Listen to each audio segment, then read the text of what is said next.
number one. That's not the first podcast ever. This is No, this is the first one ever. no. All the other Dave, ones. we are coming to the party so late with No, this. no. Dave, you don't. We Dave, are the first. Dave, they have them already. Nope. This is all. It's almost. This would be like starting a new wave band today. This would be like coming up with grunge today. We are so on the fucking cutting edge of this. First off, Dave and I are both wearing fingerless gloves, knit caps, and gas station attendant jackets that say loser on them. Because welcome to 1993. Dave and I are on the ball. Actually, I just got a perm. So I love it. I figured get a perm and start a podcast. Mm-hmm. Okay, so, we'd like you to listen. This is Greg Variant. I'm Dave Anthony. Mm-hmm. Hey, we just did a recap for our old producer, Perry. I'm Greg Barron. I'm talking to Dave Anthony. Welcome to the podcast. Yeah, so, we're on the cutting edge, and I'm sure there's not a lot of podcasts out there for you to choose from. So, A podcast? You want to explain what a podcast is? Or is that as my mom would say, will you talk on the internet? Mm-hmm. How do you get on the internet? I love that. I love that. And then there's a lot of staring and some awkward, what the fuck But you happened. told her to get a passport. I did. Mm-hmm. Get a passport. Mm-hmm. Go down to the passport office, get a passport. Head out, ask for a ticket to internet. Mm-hmm. And you just go there and you do it. Should we talk about how we know each other? Or do you want to still talk about how we're getting into podcasting when it's been going on so long that no one will care? Well, look, we're looking for 5 listeners. We're not looking for that. Cinco. We only want 5, and so I think we're okay as far as that goes. We should I get think 5. that wouldn't you just think that as big as the internet is, 5 people just stumble across it, like some guy in India. Oh, it's internet. That's my Indian guy. 5 people haven't even stumbled across my Twitter account. I'm the least popular person in show business. I'm gone backwards. Come on, you're going to break 1,000. Oh my God, dude. I have 100 people visit all of my things all year long. Like 100 people have been to my website, 100 people are on my Twitter account, 100 people belong to my Facebook page.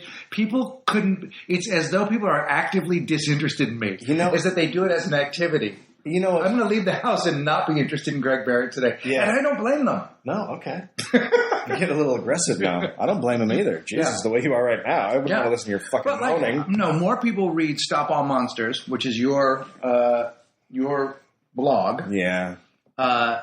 Than watched your television show? My God. Yeah. If only as many people that read Stop All Monsters watched my television show, we'd still be on the air helping broken people come together God, that with was their so dreams. Great. What we did was we took dreams and broken people and put them together. Do you remember the time when we were doing your show and we were always having a fight because we wanted to make it a hybrid show that was mostly comedy, and the powers that be wanted it to be like Jerry Springer. I remember the moment we were all sitting on a table and a producer said, so I have this story of a girl, she's 18, she's pregnant, and she hasn't told her father, and her father's a racist, and the father's baby is black. And I remember you looked at me, and I remember I went, just go for it. Like it was over. We completely caved. Like we were gonna we're not gonna have this incendiary bullshit that they have on those shows. Yeah. And then in the end we're like, can we get the rapist Smother on? Can we get her on too? How can we do it? And by the end, I was so checked out emotionally, but still alive in wardrobe because I was so psyched about that. That people would come in and go, like a producer would come in and explain a story to me, like, okay, so her husband beats her and she's just left her marriage. I'd be like, excuse me, I'm fucking looking at ties.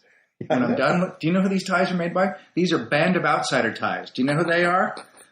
No. These are the best ties you could possibly get. Yeah. I'm looking at ties. When I'm done, we'll talk about Rape Baby or whatever it is we're doing this Rape Baby was a great episode. The worst.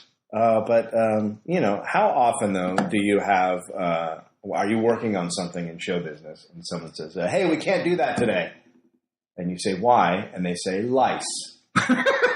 Because the guests had lice, and we have to fumigate the green rooms, and they can't come. And then a month later, someone says, hey, we can't do that segment. Why? the lice people are back. They lied to us. Oh my God. And they said there was someone else. You would think, here's what you would think. In the interim, they would have gotten rid of the lice. Mm-hmm. Like, you think they would have said, listen, we should have noticed when we were fitting them for teeth that they had lice. But the point is, now, I know we're being glib about our show, that at one point, we genuinely tried to make a decent television show, and we genuinely cared for people, and we got beaten down. And so if you watched the show and you liked it, and then you were also following this podcast, you need to find somebody else to follow, because you're sad. You're a sad person, and I've got nothing for you, and neither does Dave. Yeah. But if you did like the talk show, thank you. And we did do the best that we possibly could, and it's an impossible task. And Dave and I were reminded that when you set out to do anything in life, it's really important to ask yourself beforehand, do I like this? Yeah. Like, do I like daytime television? And the answer to that is no. Now, I was a benefactor of daytime television in that I was on the Oprah Winfrey Show with that book that I had written called Twilight, and she kicked that thing into the stratosphere, and she gave me a career. Yeah. But that should have been my only my only stop by daytime television. Yeah. So whenever in life you're doing something, make sure you also like it. Make sure that you would purchase it. Make sure that you would buy whatever it is that you are setting out to do. Make sure it's something that you'd like to do. Otherwise, you will resent it and the people that you do it with. And also to piggyback on that, if some asshole friend says, "Hey, I got a daytime talk show. Will you work on it?" Say no. Mm-hmm. Say no, because that was the saddest time of my life. Sadness. Pure sadness. I'm going to snack throughout this entire podcast. Well, what else? I haven't eaten all day. Yeah. But now I'm going to eat into the microphone. Well, because you take care of yourself and you really care about, your art or whatever the fuck this is. This is art. Okay, so Greg and I go back 22 years. It would have to be about 22 years. 22 years. 20, yeah.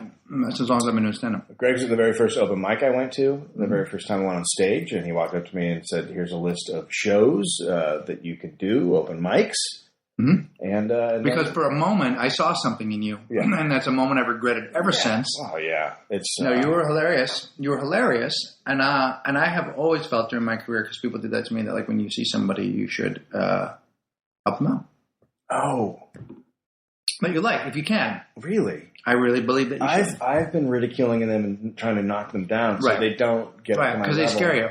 Yeah. Well, I mean, there's a lot of people at my level, so I want to keep out of there. Well, that's really worked. Like, that really worked. Like, I saw you do that with Zach Galifianakis, and that really worked. And then when you went after Aziz last year, that guy can't buy work. Piece of shit. Mm. No, I mean, look, Zach got work because of the beard. He's not funny. Mm-hmm. And beards are just about to be out. Yeah. I wonder what happens to him. Yeah. Good luck, Kyle Kinane. Good luck, Kyle Kinane. Wait till late to the beard party, bitch. Hello. How you doing, Brendan Walsh? Shave it, Maritime Man. Shave it. Come in from the ocean. Is Brendan Walsh going to be on your next show? I'm going to try and be on his. Whatever Brendan Walsh is doing next. Mm-hmm. He should. He's really funny. If you don't know Brendan Walsh, comedian, look him up. All right. So Greg and I, then we became friends. There was a lot of drinking. Mm-hmm.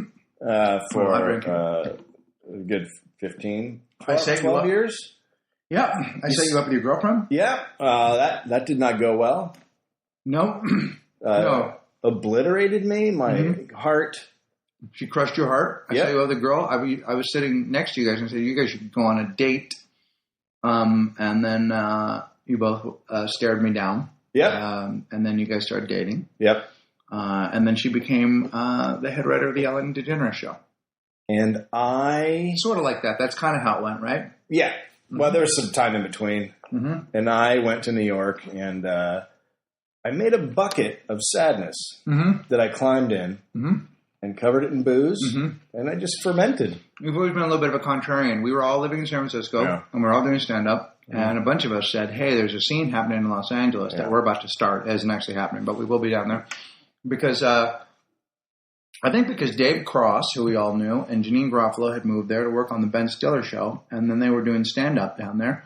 And we thought, well, maybe we should go down there and do it with them. And Dave said, that sounds awesome. I'm going to New York. Yeah. I'm not going with you. You know why? Because I didn't need you fucking losers. And you had a good time in New York. You had a great place. Great. I had, what was that mouse's name? You were living in your palm. You're living in the palm of your own hand. And if you've never lived in a place with a bathroom down the hall, you haven't lived. Oh, God. Whose shit is this? It doesn't matter. It's just great. It just makes you feel closer to other human beings when you can go, oh, I smell what's inside of you all the time. Oh, fuck. Yeah. Thank you. Mm-hmm.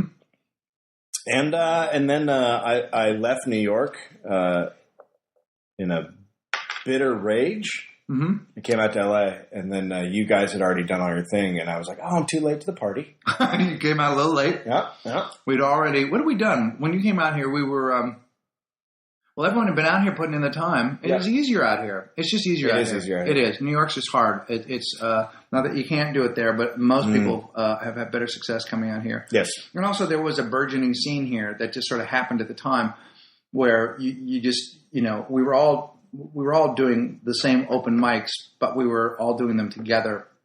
And that crowd included, all the people that were on Mr. Show and Kathy Griffith, Margaret Cho, Jack Black and Kyle, Dana Gould, Janine Tompkins. I mean, the list just goes on. And so we were all not working together, but at least it felt like we were doing something. All of us had other, day jobs, but a lot of times people could get day jobs on television, in writing. Yeah.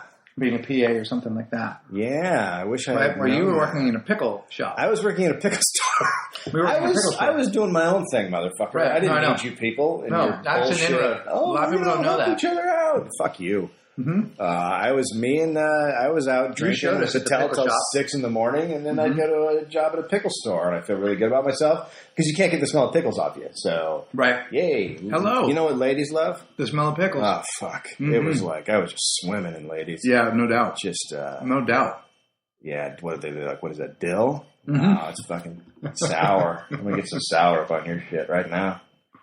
Did you say I'm gonna get some sour up on your shit? I did. That's a lot of help. You need a lot of help. You're somebody's dad. That's actually somebody's dad. A book I'm writing about how to pick up the ladies. I'm going to get some sour up on you. I'm going to get some sour up on your shit right now. And that is going to be the best book. Let me blurb it. Yeah, fuck. Can I blurb that for you? Can you blurb it right now? Let me blurb it for you. Fucking blurb away. If you're a dude and you want to get with the ladies, get Dave Anthony's Get Some Sour Up on This Shit now. Yeah. Greg Barron, author of. Yeah. What'd you write? The Da Vinci Code. Never heard of it. Mm-hmm. So then I lived in New York where I would stay up till 6 a.m. and drink with. While you guys were all doing open mics and getting successful, I was like drinking with people like Dave Attell. Uh-huh. So I had a different. It is kind of funny because I was sort of doing the same thing. I mean, when you think about it, all the people that were around me were actually working, and I was drinking with them. So I wasn't doing a whole lot different than you were. Wait. Like I was drinking with David Cross, and Paul Tompkins, and various and sundry other cast members of Mr. Show and the Ben Stiller Show and all of that. I was drinking around and near them. I don't recall early on doing anything significant work-wise. No, you didn't. And I remember because I used to talk about you. I was in New York. I was dating a casting director who worked at Fox, mm-hmm. and I would talk about you guys. I'd talk about you, and then one day you were on a show. It was some fucking shitty. It was Louis Anderson's whatever his stand-up show was. Yeah, it was Babel All Night or whatever, and I was like, oh, Greg Barron's going to be on. You got to see this. This guy is so funny. He's great. And then we turned on the TV, and you came on, mm-hmm. and it was right before the end. It was like a fat lady. Uh-huh. Mm-hmm. It was you had long hair, mm-hmm. a blonde, mm-hmm. and you were big, about 227, and I had a chain wallet. Yeah, but you were in a giant shirt, a giant black shirt that was almost dress-like because mm-hmm. you were hiding it. What I would do is I'd keep it untucked. And then I was on television, so that added 10 pounds. So I weighed 237. Yeah. Fuck yeah. Yeah, I remember that. And you were totally scattered. Like you didn't make sense. These were not good times. But that was right. Yeah. That was right. I think that was like maybe 3 or 4 months before I sobered up. Yeah. Yeah, so I was right at the end because I think I remember my sister seeing the same set and going, "Man, what were you? I saw you shouting on television. You should really seriously think about putting some jokes in there. I don't know what you were screaming about, but if you're trying to work something out with your ex, you should just do that, like at a therapist's office, and maybe put some jokes on screen." So there was a reason why I wasn't doing anything, but I was drinking with a lot of soon to be famous people. You were. Mm-hmm. So was I. So fuck you. I had that down, and then I never went on to do anything really of note like you have. You're doing a podcast, and you come to the podcast party. Fuck podcast. Oh man, we are. As we're doing this, they're already developing another format that people are broadcasting in. Like this is we've just made our first cassette of music. People don't know this because nobody heard it, but we had a what was it, internet radio show, and we were on in Spokane on regular radio, on terrestrial radio. We were Spokane in Syracuse, New York. Fuck, so we were blowing up. We blew some shit up in 2000. Well, it had to be 2001, 2002, something like that, maybe like that. And the only thing that was interesting about that job was it was called ComedyWorld.com. It was one of those startups. Yeah. And Dave and I were paid an enormous amount of money to work together. And I was already kind of having fun doing Beth Lapidus' show, which was probably one of the only shows on ComedyWorld.com that was actually kind of worth listening to because she was good at broadcasting. Yeah. But we took the big money. We got our own show, an afternoon drive. And we fucking drove it. It was originally me and a kid named Travis Clark. But our chemistry didn't quite make the mix. And then you came over to write for us, and then you got on the show, and he exploded.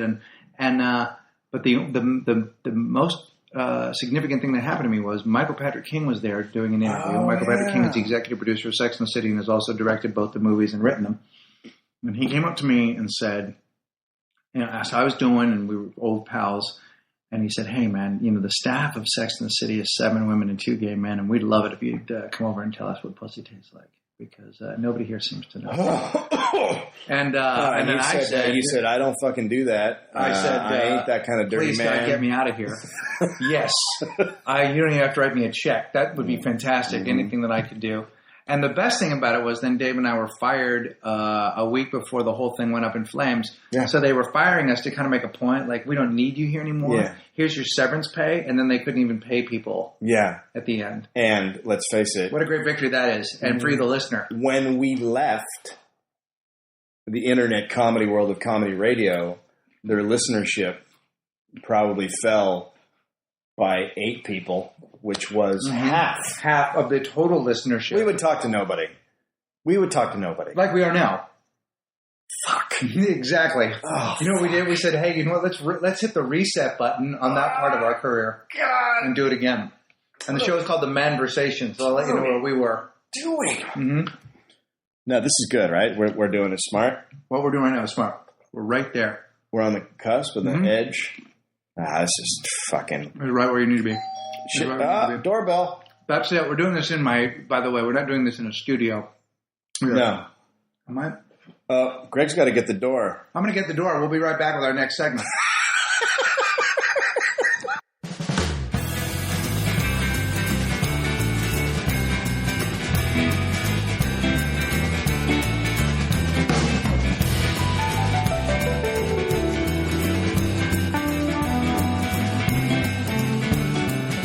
This is segment 2 of podcast 1 of the we don't have a name for it yet podcast.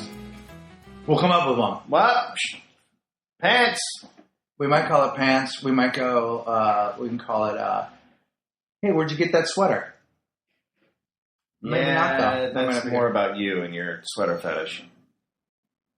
Seems a little unfair. I'm not the only person that likes it. Do you walk around naked with just sweaters on in the house? Sometimes I do. Sometimes I'll wear just a cardi. And it disappoints everyone. Fucking gross. No one likes it. No, I would punch you.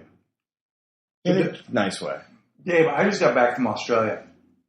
And I got to tell you, we should just move there. Why? Really? It's that good? I think it's that good. Why? What's up? What about the fire? Didn't the whole place burn down last year or something? I don't know. I missed that. I missed that. Was there a fire there? I had no idea. Yeah, like the whole fucking island. They all had to jump in the water or some shit. I didn't Yeah, hear anything about it. Everybody. Well, was they like in the water. They regrouped. They put it together. They regrouped really That's nice. well. They have, it's a great country. Why? I don't know. Probably because nobody pays any attention to them. It's like Canada. You know, they're just not on anyone's mind. You know, you're never worried about them. They're probably like what to Canada is to the U.S. what Australia is to England, right? Isn't that kind of the thing? Aren't they sort of? Kind of, yeah. I mean, they have. I felt like in my conversations with them that they feel that they've got a little bit of an identity problem because they don't have a rich history of. Like, we have a good story. We do. We kick the shit out of England. I mean, we kicked the shit out of England. Yeah, fuck you. You know, we came over here. Mm-hmm. Yeah, sure. We ruined it for the indigenous folks. Whatever, but they didn't. They didn't care. They weren't taking care of the way we tell our story. It's a story of like a bunch of ragtag ragamuffins saying no to England coming over you, here. England. Yep, we've got our own puritanical views that we want to bring over here. And fuck you, you fuckers! And here's some blankets for the people who are going to die. And Paul Revere, blah blah. But smallpox. They don't feel that way there, but then, of course, now we're the most disliked country on the planet. So, but isn't that really cool? It's not at all. Okay. It's not. Three times when I was in Australia, I had somebody come up and go, and there were English there, and an Englishman came to me the first day. I said, "I saw you the other night, and I thought you were going to be shit." And I said, "Oh, what? Yeah, I thought you'd be rubbish. I thought you were going to be shit." And I was like, "Oh, what?" And he goes, "Yeah, but it was really good. I liked it. It was really funny." I'm like, okay. He goes, yeah. And I go, why did you think it was going to be bad? And he goes, because you're American. And I go, you realize what you've just said to me would be like me coming up and saying, hey, you're really funny for a black guy. Like, it's racist, essentially, or whatever. It's not racist. It's not, we're not a race. But it was the thing that I felt like, I guess we both assume America's shitty. I guess I have to agree with you on some level because if we go overseas, we're all supposed to so that we can ingratiate ourselves to other people. I do like this country because all the good things in my life are from this country. Yeah. My career, my family, I've had a nice life. Flan. I love flan, the international food. We made flan. Yep. We make croissants. Oh my God. All that shit. We fucking made it. We do make it. We make the shit out of it, dude. We made tapas. We made tapas. How's it going, tapas? Yeah, we do it. Fuck them. We're not afraid. We made it all. Yeah. Anyway. Good day. That's what we say today. Good day. Crumpets. Crikey. Anyway. They really did. And the other funny thing was they would say, Americans have no sense of irony. That's that's how they feel about our comedy. Like, we have no sense of irony. And I want to go, we start wars to keep peace. So we are irony. Do you see what we do? We live it. We don't sit around making little comments about it, England. We fucking live it. The thing is, it's fair game. You can say whatever you need to say, but person to person, they were great, and it's a really beautiful country. It's sort of like, it does feel like an enormous California with a European twist and better chocolate. And nice. They've got a snack called a Tim Tam, which is this chocolate cookie that you think, oh, it's just a chocolate cookie, and then you eat one, and an hour later you're naked on your bed, shaking, going, where do I get more Tim Tams? I don't even want to go out. Like, I've become. That's not a good. No, they're good. They're so good, it's messed up. They make them. Here's how good Tim Tam is. They come in different flavors. You know what one of their flavors is? Cookie. They already are a cookie. They already are a cookie. And they have a cookie-flavored cookie. That's how fucked up they are. What? Yeah, they're awesome. They also have something called the Scotch Finger, which I said, that's not a name. You don't want the Scotch Finger. That sounds like something bad. No, that's dirty. You're about Steve? That's no. dirty. Yeah, they gave him the Scotch Finger. I was Scotch Fingered once in a bathroom in Santa Monica. You don't want the Scotch Finger? Nope. It's surprising. Well, how come you didn't bring back a Tim Tam for... A Tim Tam. I did. You want one? Did you really? Yeah, I brought back a 4-pack. I think my family's eaten most of them. We'll do that in the break. I'll give you a Tim Tam to start off the next segment and see if you can do it. Fuck, that's gonna unless you just come in your pants. You know that our audience has a lot to look forward to right now. How many people checked out during the Tim Tam? Like, how many people just I wonder if there's like a point in this podcast where you can hear people jump off. Where you go, there they go, and there they go. I'd love to see those numbers. So fucking... Yeah. This podcast is called Boring. Mm-hmm. So wait, okay, so... what we're going to do in the third segment is just broadcast the last half of a Giants game. We're just going to... Lincecum. Sadness. How about that? 5-0. Yeah? No. We'll talk about that later. Yeah. We'll talk about that later. But it was... I did the Sydney Opera House with Janine Garofalo, and... Is that a big place? An enormous venue, but there are lots of rooms in it. The room that we did was 400 seats. And but we did 6 shows, and they all sold out. And Janine and I would come out at the beginning of the show, and I would say, welcome to Janine Garofalo, and the guy that's touring with Janine Garofalo, to let people know that they know that booze. Nobody knows who I am. They just stared, but they were lovely, and they liked me, and yeah, it's there's something about being there that you would feel this. You go do stand up there, and for some reason they're laughing harder. They seem more delighted by you. There's something. Well, I think that in other, it seems like this in other countries, they value that more, that your ability to do that, and in here you're just a fucking clown. There is a little bit of truth in that. They do give stand-ups, and oddly enough, in Australia, radio personalities have more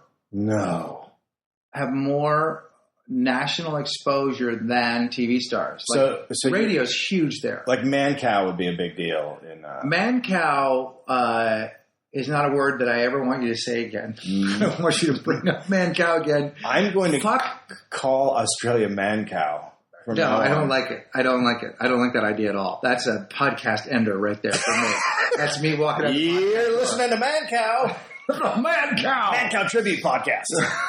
God, let's do a Man Cow cover show where we just do Man Cow, but we cover his show. So we'll take one of his shows, we'll listen to it, and then we'll just do it beat for beat. But as a two, you be man, I'll be cow. You know what the problem is with that, though? Huh. We have to listen to Man Cow.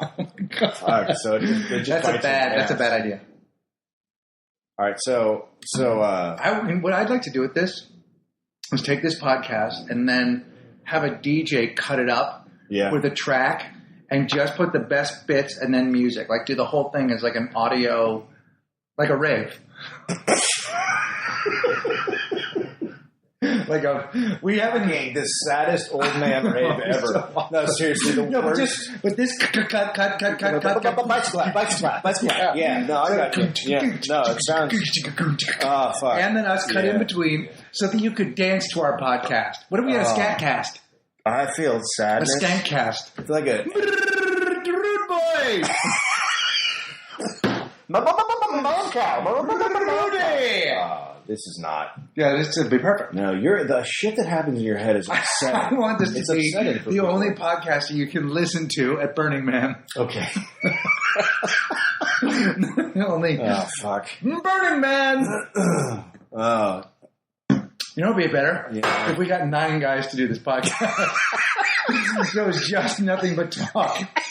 We should do it. Mm-hmm. Or we should take all 3 segments and jam them together. We call it Overtalk. And we get 9 dudes and we put all this all together. Yeah.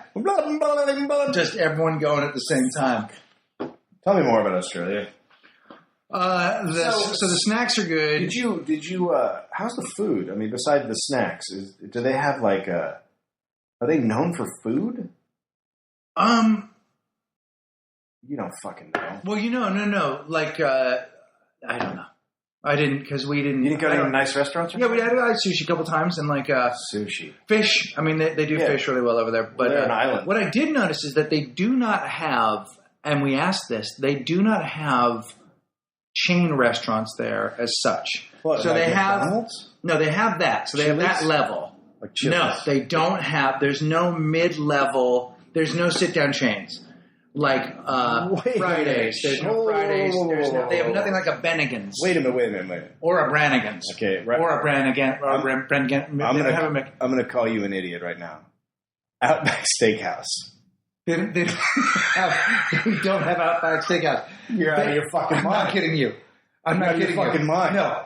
Are you going to tell me that Outback Steakhouse is an American corporate creation to make us think we're going to Australia? Fuck you. Good day, mate. Oh. They don't. They have Sizzler. Oh. They've got Sizzler. So they're literally 30 years behind us. Sizzler. They are 30 years behind us. No, they don't. They don't. And they take a little bit of pride in that. Because I said, well, where do softball teams go then? I don't understand where people watch the sports. But they've got pub culture like they do in England. Yeah. So they've got a lot of that. So they're drunks. Oh, Jesus. Yeah, they drink. You don't get sober there. No. You either didn't ever drink or you drink. No, if you don't. It's a tough culture to get sober. No, last time I was in England, it was just like all sit at 3 o'clock in the afternoon. You're in a pub having a beer. Like it just how pub culture works. Hang on, you got to say it right. You're in your own urine in a pub. I just figured that didn't even say. When you said in, you start where you're in. You're in your. Woke up on another urinal. Couldn't leave my pants. What time is it? 3 in the afternoon. How is it? Yeah, soggy. It's very soggy. Yeah, that's how I roll. This is soggier than the biscuit I'm eating. If you have a problem with a guy who wakes up in urinals, then you shouldn't hang out with me because that's or go to England. How I do England. Yeah, that's how England does England. But so they it is but because there's a lot of sun there, you get the impression that people are healthier. You get the impression people are healthier because there's a lot of, and there are, and the people in good looking. The whole country is awesome looking. Really? Yeah, they are because they're outdoors. They're fucked up, but they are at the beach. They are fucked up, but they are surfing. No, they're nice. They're just. I don't know. When I was there, I was like, this would be an easy. And I don't love to travel, and I don't. And I generally want to come home pretty quick. And that's the only country I've ever been to where I was like, oh, pack it up. I saw a girl there whose show was so good at the Melbourne Festival that I'm hoping to turn it into something. But you should turn it into a butterfly. I'm trying to help her develop it. But only so I can go back over there. I mean, I love the show. And then I thought, maybe we can go to Australia and make a TV show for this person. Because, it's just a cool country. Wow. I did, though, however, so hard. We can talk about this in the next segment because I didn't want to get on this. But I was at a college radio station, and they had Janine and I pick out 5 songs apiece, and then we got to do an hour. Such a college radio station. Such a great thing. So, and we got to do, and like everything, Janine had great Buffalo Tom and a little bit of this, a little bit of that, like that. So they liked everything I picked. I picked some ska and some dub and something like that. And I thought, I should pick my first favorite band from there. They'll dig that. And I picked the Hoodoo Gurus. And that would have been the equivalent of coming here and selecting some Huey Lewis. Like, they were like, the lady goes, I think we're going to get in trouble for playing this. And I was like, God, I'm an ancient. Because when I was just, as the alternative music scene was happening, and IRS is the Cutting Edge was airing on MTV back in the... One of the first bands I saw on there was from Australia, the Hoodoo Gurus, and I just thought it was like 82, right?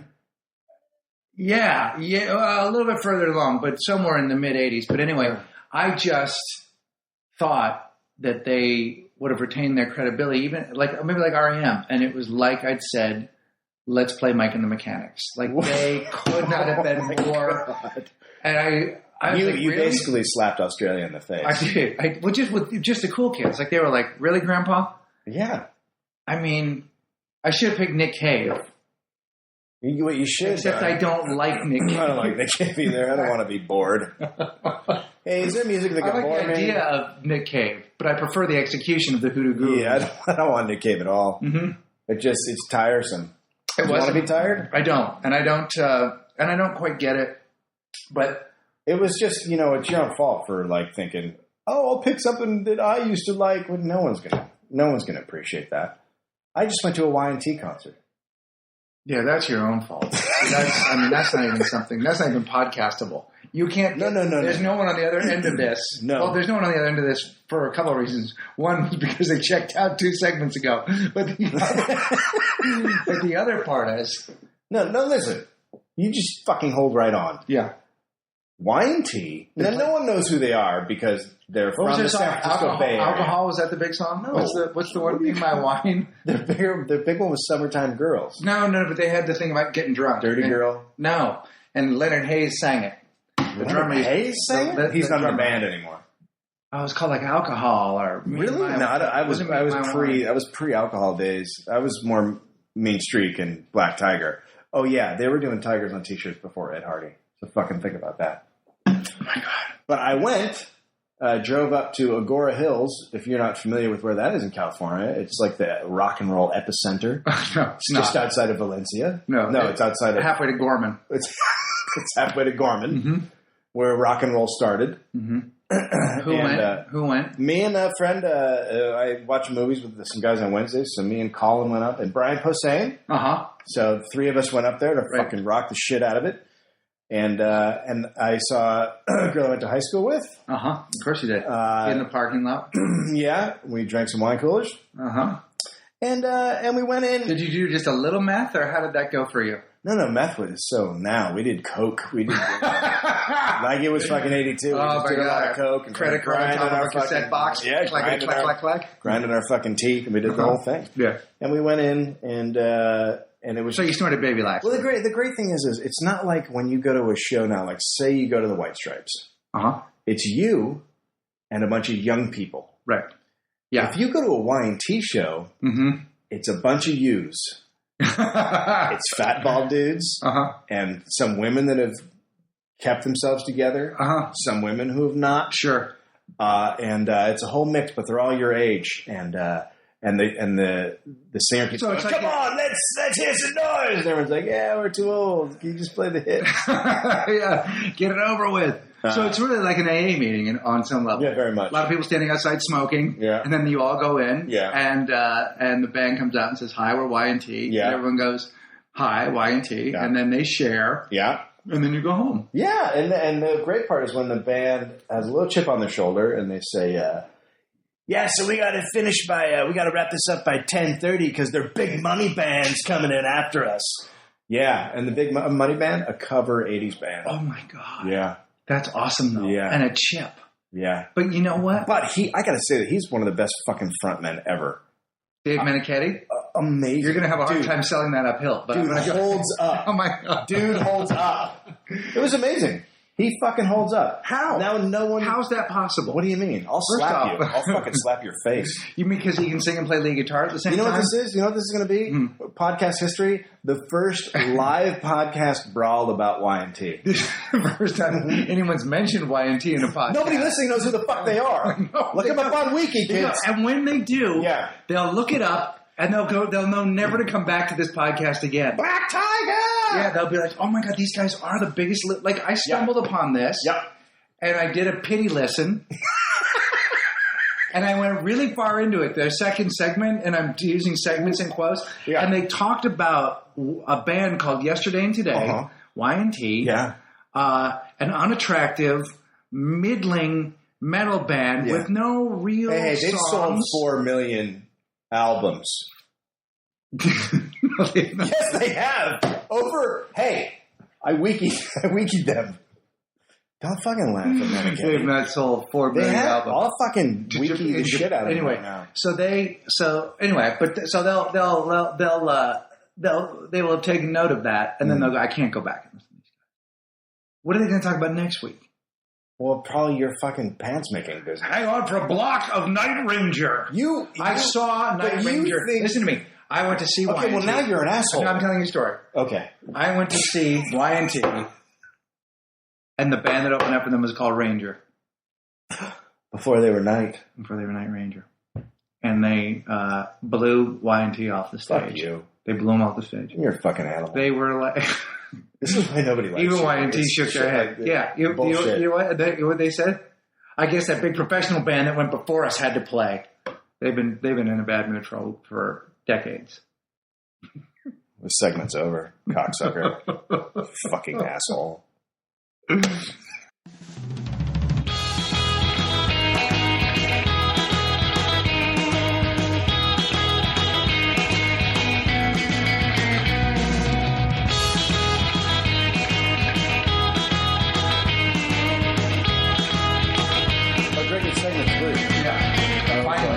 And there's no way anybody should still listen to it. Right? People are calling friends and asking them, if you see this podcast, don't download it, please. Like they've said to people, it's unbelievable these two people think they should talk out loud at all. Yeah. I feel that. Let alone just to each other. I hear that in my head every time a word comes out of my mouth. Yeah. It's like, who the fuck are you? Yeah. Shut up. I feel that way. Shut up. You can talk. Okay, wow, man. That was awkward. You know what we should talk about instead of the getting old thing? Yeah. You're not going to believe it. Did you, so I did Mark Maron's podcast. Yes. Did you listen to it? I haven't yet. Okay, so you're a dick. But I will. No, that's fine. No, you're, because you know what? You're on a 26-hour flight. You don't have any fucking time to listen to a podcast. I was catching up. Right. And I just finished Robin Williams. You're next. Wow. Hey, thanks, because you're good friends with Robin Williams, aren't you? Well, that's not true. You just think he's a little more interesting. I just listened to him in order. I mean, Dave, you really turned this into this thing that's like, I can only listen to them in the order that they come up in. You listen to them based Hawkins, on who is your friend. Robin Williams. And then I was about to enjoy yours. I listened to them in the car. And I mean, that's a podcast. If you're going to listen to a podcast. But what you're going to do is you're going to skip over me and go to Jim Norton, aren't you? No, I don't. I don't think so. I don't even know who Jim Norton is. He's a comic. I know who he is, but I don't know him. He admits people pee on him. Yeah, I don't. That's not for me. Yep. Not for me. It's going to be at the end of the show. I'm going to listen to you. Pee on him and then I'm going to listen to you. Here's the deal. So I was on. You're going to love this because. So Mark Maron, for our listeners who are two girls that owned He's Just Not That Into You and stopped listening right after the first segment, and then members of Dave's family. Mark Maron, for those of you who are listening, because Perry would appreciate if we did this. And he's going to have notes about old this. Producer, by the way. Yeah, he was a producer of our radio show. Mark Maron is a longtime comedian from the New York via Boston, right? Isn't that a little bit of San Francisco thrown in? Yeah, very good comedian, and has a podcast that talks about comedy mostly.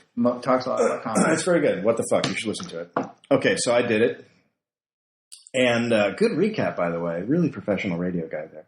I just wanted to bring our listeners in. Yep.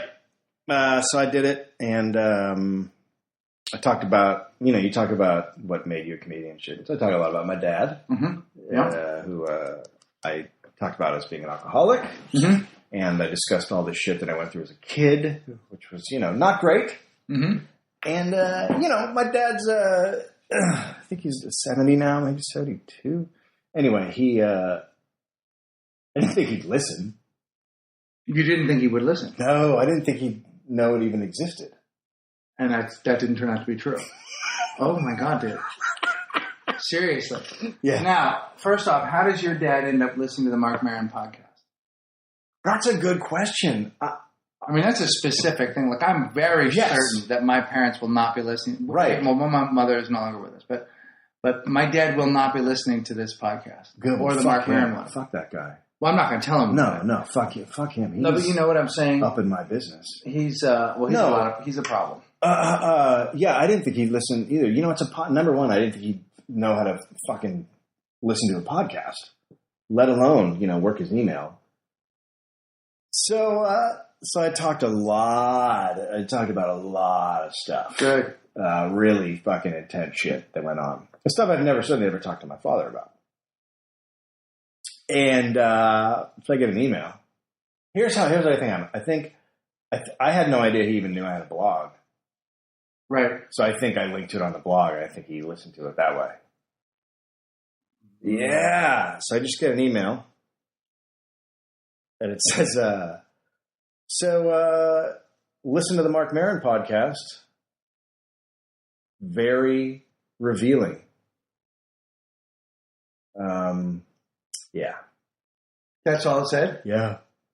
And have you... Oh, no. It said riveting stuff. Love, Dad. Now, he never signs anything. Love, Dad. Wow. So so now what happens? Well... Because here's two things about that story that I'm noticing. Yeah. Number one, he's more interested in you than you think he is. Well, that was all part of the podcast. The part of the thing is that he's always a guy who will tell everybody else what I'm doing and has never said one word to me about anything. Right. So right there, you are almost laying the groundwork for, I should be thinking that he might be, yeah, you're right. Because there he is then going to well, he obviously reads your thing. Yeah. Well, I had no idea. Well, yeah, but you didn't, but here's the thing, but you do know he's more interested. So he did, and he is, and then now he's seen it, and he said riveting stuff. I mean, sarcasm. Could be. I mean, if you had to hear, it is an interesting idea that if you were going to hear bad news about yourself, mm-hmm. or maybe not, and let me just say maybe this, not even bad, maybe revealing, it's pretty brutal. But if you heard it via a podcast, yeah, and you heard it in a discussion with another person, maybe that's an even better way to receive it than to try and have that conversation with somebody, because then you have a moment to process it, and it's not being said at you. So it's being said about you. Now, you could also be really furious. Certainly people get angry when they hear things said about them. But it's possible that your dad listened to it and went, huh. Maybe it never occurred to you. I mean, he could have been mad at you. Wouldn't he have written you if he was mad at you and just said, I'm mad at you? No, he would never do that. He'd send an email like he did. Like, so you don't know what's happening. Like, so I don't know, anytime there's going to be a conversation with my dad, I don't know what the fuck's happening. Like, that's the kind of email he sends. So I go, oh, that could be that you liked it based on how it's written, or it could be that you hated it based by the crazy subtext. Well, now, is there any part of you that wants to find out? Well, I answered. So what did you say? I said, I'm glad you enjoyed it. Oh, my God, you're both playing the same game. That's awesome. So you're both playing the same game. Well, okay. So now he could look at that and go, well, shit. Okay, I moved my pawn, you moved yours. This fucking chess game. Here's two people not talking to each other in email. But maybe I could go on the Mark Maron podcast and talk about how I feel about Dave. Maybe you should have Maron call your dad. Because you kind of have to go on Maron's show and tell him about this. I think that me and my dad should only talk through Mark Maron's podcast. You should call Maron, yeah, or write him and say, "Listen, I'm not asking to do another segment on your show. And you should tell him this story. Yeah, and you should say either A, you should call my dad, or B, we should call my dad. But somehow via your podcast, which is having an impact, not only just as what Maron should have is a daytime talk show. Yeah. He's bringing people together. Oh, my God. And we'll call it the Greg Barron Show. I mean, the funny thing about it is, when you listen to Mark's show, and it's odd to talk about somebody else's podcast, but we should recommend a good one to listen to after this one. Yeah. He starts his show, generally the first segment is a journey that Mark's on. And it's always about him trying to be a better person. Whether that's true or not, he definitely is in the world saying, here's what's wrong with me, here's how I do things wrong, here's how I perceive things, here's what I'm angry at, here's my what the fuck moment, which is what the show's called. But it's very revealing and it's very entertaining. And then he does interviews with people and he fucking digs. He never just does, like, I remember I ran into Scott Aukerman, who actually who runs the, Scott Aukerman is a comedian who runs the Comedy Death Ray podcast. And I listened to his. It was in a line before yours, Dave. You hadn't even recorded yours yet. And wow. But he came off that show saying, man, it was such a serious conversation. And Mark asked real questions. At the end, they were talking about him wishing he'd been in high school, wanting to be a nerd, and he was really into music, and that's what he wanted his career to be. Like, he gets stuff out of people that you don't normally get. And I think it's fascinating that he's done that. And I think you need to. Follow up? I don't want to go there. Here's how I feel. I feel like if he wants to address it, that's fine. You know what I mean? Like, I've put the information out there. Is it my job to now follow up and be like, so what'd you think about that? Well, he did. It would be weird if you had called him and told him to listen to it. That would have been, then I would have thought, I would have hated you. But because he did, look, you have to remember who he is sometimes. He's not you. So what? His version of trying to talk to you is an obtuse email. You have more on the evolutionary scale than he does. So a little bit. But you have to look at what he did as, like, he didn't have to even address it. He could have been furious and never talked to you again. That is true. That's a way to go with it. Yeah. He could have written you back and said, don't ever fucking talk to me again. Don't talk about this family. Don't talk about my life. You have no right. He didn't. Yeah. He said it was interesting stuff. So part of him... Revealing. So this is part of him riveting and revealing. R's. But those are two things that he's saying. I'm sensing that he listened to it and learned something. Oh, I'm sure he did. Right. Now, if he's still, that guy, then he's still in the struggle anyway. But I think it's a positive thing. Really? Yeah. My what? When you... Some people aren't good at being people. Yeah. And he's one of them. That doesn't mean he's not trying. It does. And I also have to say, this is a guy who told me he had cancer via an email. Yes, and a guy who called you a few days after your son was born. Yeah. Right? But he called you. You see, we don't always get it the way we want it. And we're not always dealing with human beings that are, as, you have to remember, I think, you should think like I do, because this is the way I do business. Well, a lot of people don't do business the way I do business. And then I have to decide whether that's okay enough for me to be in a relationship with them.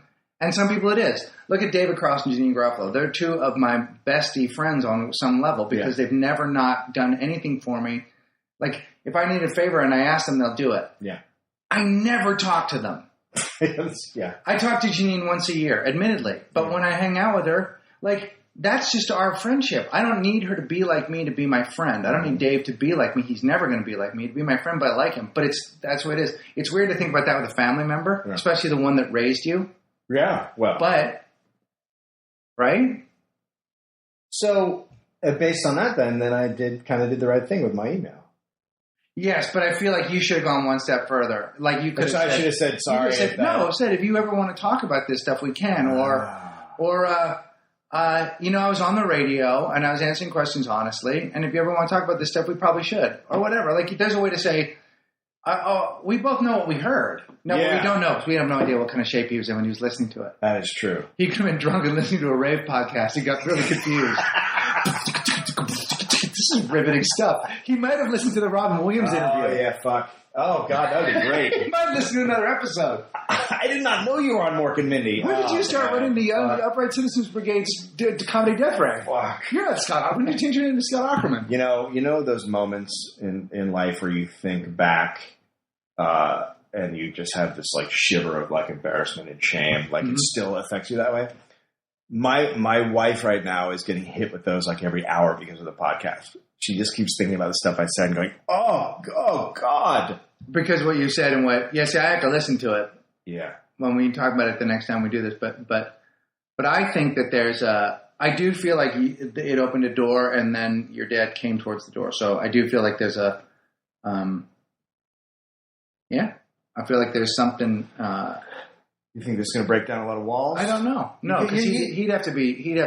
No, it's not going to end up at a picnic or anything. No, because your dad has to be. He has to change for him to be different. Mm-hmm. But I will say you have to give him a little bit more credit than you're probably giving him. Yeah, because I do feel like we just learned not only does he read your thing, but my dad doesn't go listen to podcasts. If I'm not on the TV and tell him when it's on, and he's a big fan. Yeah. But I got to take him I got to walk him over to the thing. Now he's 78 years old. He's got a girlfriend. He has a penthouse apartment in San Francisco. He didn't really have time. He's walking in a lot of walls. That guy, my dad has the dream life that any dude would ever want in his life. Penthouse apartment, top of Nob Hill, walks down, gets his coffee in the morning, goes for a run, has a girlfriend, drives off, just goes over to Marin, has buddies, his club is down the street with his fellas. No, he doesn't even have time. He goes to see. He's just living a fucking amazing life. He's my hero. But my dad doesn't do that. I would have to say to him. I'm on tonight at 9:00 on NBC. Which one?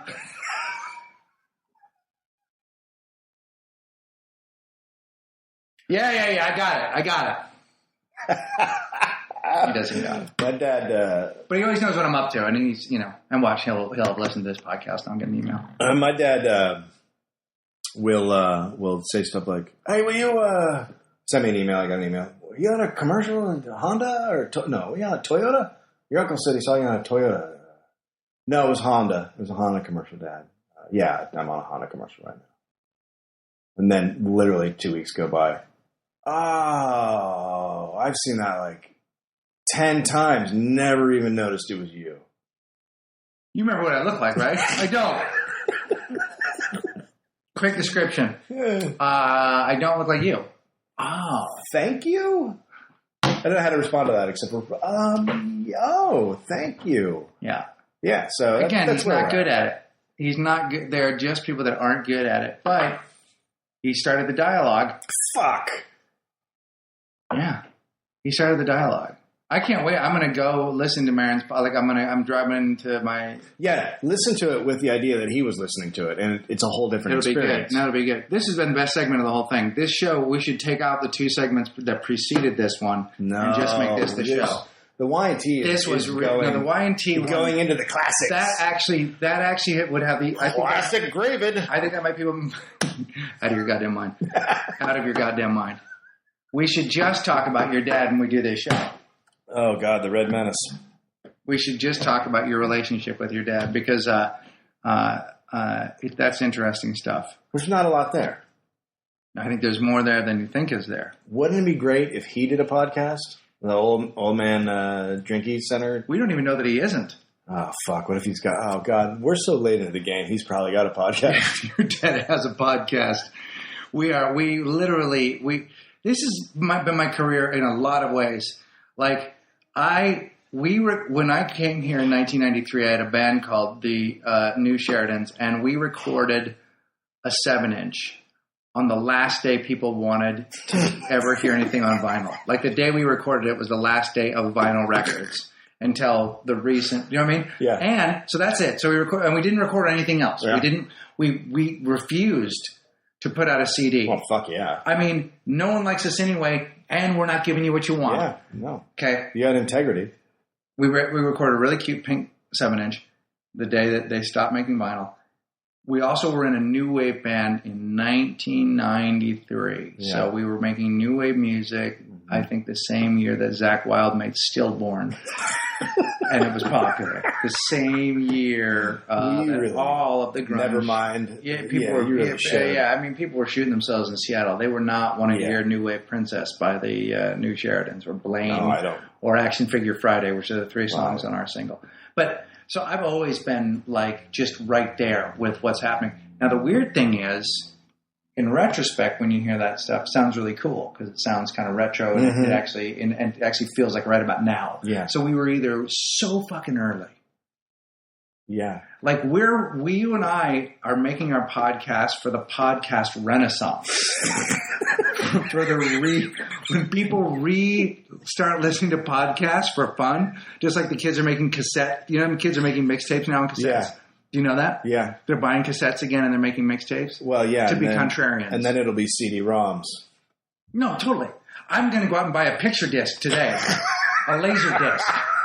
I'm going to start watching all my movies on laser discs. Got some really great. They have a great laser disc. A big fucking tiger on the front. 5 of them at the Stone. That's the worst. That is the worst. I think we're done with our first podcast. I think we are. And I think we got through it. And I think if you got through it, good on you. Good on you. They'll get better. Sorry. Will they? Or they'll get much worse. Oh, fuck, I hope so. I hope they will. I'm going to start doing meth. I haven't stopped. It's all coming together. You're going to hear on this podcast through its 2.5-month life the deterioration of 2 men on meth. Yeah. And their friendship. I love that this thing's only around for 2.5 months. That sounds exactly right. I like 2.5 podcasts, but then you find it later, like the new Sheridan single. At some point, that new Sheridan single that came out on Hell Yeah Records